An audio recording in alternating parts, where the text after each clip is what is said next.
Welcome back to another YouTube video. So in today's video, I'm going to be taking on the Abu Dhabi Marathon. Now this is something that I had booked earlier on this year and I've been working towards it for about 4 solid months now to try and do my first ever marathon. And I thought, what better way to do it than to go to Abu Dhabi whilst I'm staying in Dubai and take it on in the 25-degree heat. So I've landed yesterday and wasn't the best start. I lost my luggage, so I've got no clothes besides the ones that I'm wearing now and a hoodie that I wore in the airport. I'm hoping that my baggage can get reclaimed from British Airways. I've got all my watches in there that I'm going to be using for the race, all my bottles in there that I'm going to be using for my race pack and things. So if that suitcase doesn't come, then this may be the shortest video on YouTube that's out there. I might have to do the marathon in my sliders. So yeah. Looking forward to seeing if I can get my suitcase back. I'm going to go out now. I'm filming a podcast with a very special guest, which will be coming out soon. So I'm really looking forward to that. And I'm going to come back home, do some work and try and sort out my suitcase. So let's get stuck into this first day.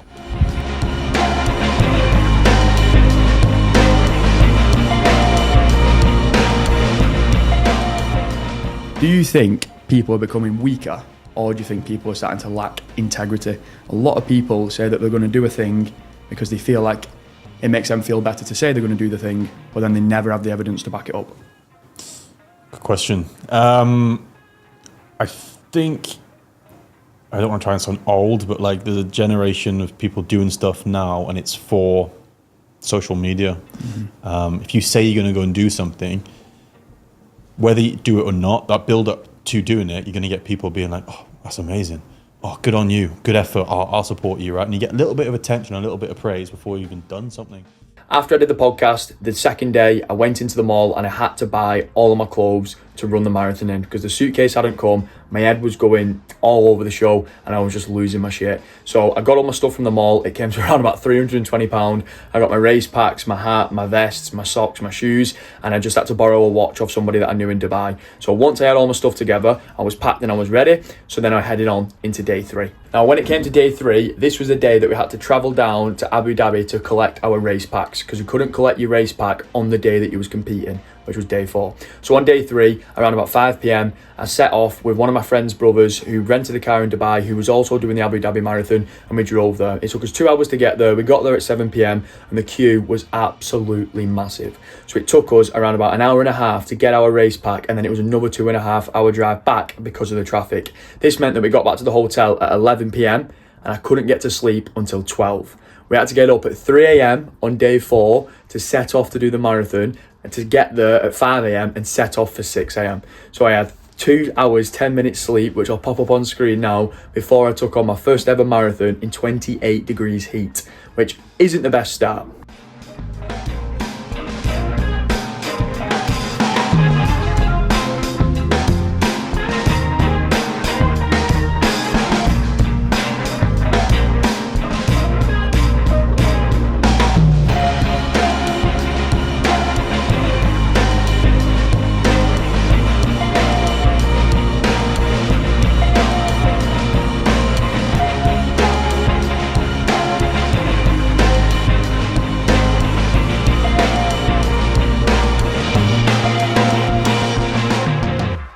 So I started the marathon and I was feeling good. I was a little bit disheartened that I didn't get the prep going into the race that I wanted the week leading up to it, but I thought, I'm here now, I may as well just see if I can finish it.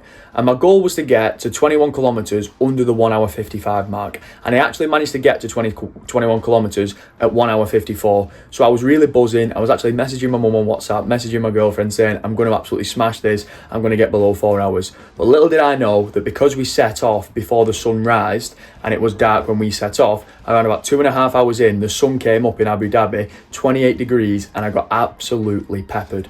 I drank all my water. I was trying to get to the next stations. I didn't have enough fluid in me. I was absolutely dehydrated on salt. My legs were cramping up and I just felt like I couldn't move any more than what I was doing.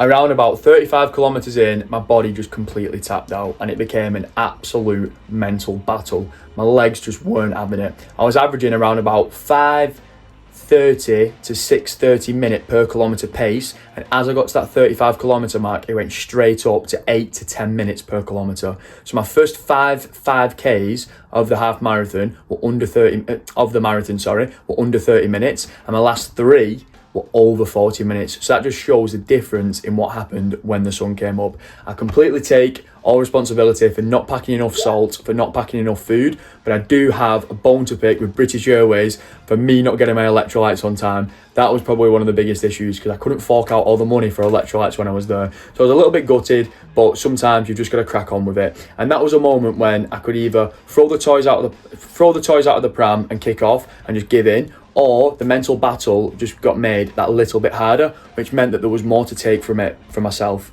So when I did the Yorkshire Three Peaks, I may have had all the equipment and all the gear that I needed that helped me push on to the finish line. For this marathon, it was all a mental battle. So I hope this can inspire somebody who's thinking about doing the first marathon, because I know that sometimes it can seem like a daunting task, but you have got so much more in you than you don't actually realise. My brain was completely tapped out, and I just had to kickstart a fire in my belly to just keep on pushing on to that finish line. So if you're thinking about doing your first marathon, you're thinking about doing any form of running race or fitness event or anything to do with fitness or pushing your body or pushing your mind to some new extremity, you will be able to do it as long as you tap into that mode in your brain where you don't let anybody tell you that you can't. You just got to switch on those blinkers and just carry on going no matter what is thrown at you. That is the biggest piece of motivation that I got taken from this marathon that I hope anybody who's watching can take away from this video. So that is it for the marathon. I did manage to get the medal, which you can see behind me here, which was pretty cool. I think they could have done a little bit of a better job, assuming it was in Abu Dhabi,